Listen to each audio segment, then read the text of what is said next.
Tying a few threads together, I'd like to say something about the Royal Society, which, in one of its first official appearances in print, was called the Royal Society of London for Improving Natural Knowledge. That was in 1663. The date it was founded was November 28th, 1660, when a group of 12 men met after a lecture by Christopher Wren, who was then a professor of astronomy. These dozen men decided to establish a somewhat informal, invisible college for the promoting of physical, mathematical, experimental learning. Later, after the king, Charles II, got involved, making it more formal and official, the society became royal, with a charter and a home and later funding. It exists to this day. Some feel that the best original work is produced, or at least assisted, by group effort, while others think it arrives in the mind of an individual working alone outside the conventional boundaries. Both approaches have evidence and merit to support their claim. The existence of a group like the Royal Society comes from an idea like this: if two heads are better than one when it comes to problem solving, why not try a dozen, or two?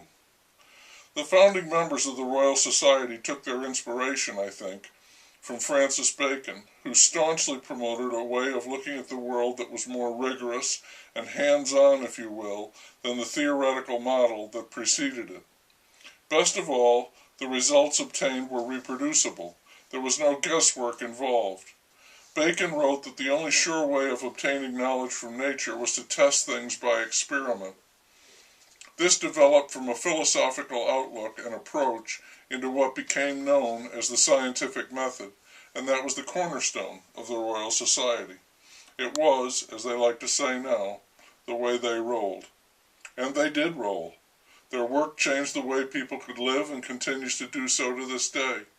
Robert Hooke and Robert Boyle were early members, as were William Harvey and Edmund Halley. Isaac Newton, who famously did his best work alone, would eventually become the president of the Royal Society. It was to this group of inquisitive people that Anton von Leeuwenhoek sent his letters from Delft about the tiny living world he discovered at the far end of his little glass lenses. At first they encouraged him in his work, then they disputed his findings as outrageous fantasy, the ravings of a madman, but the science was on his side, and ultimately they approved.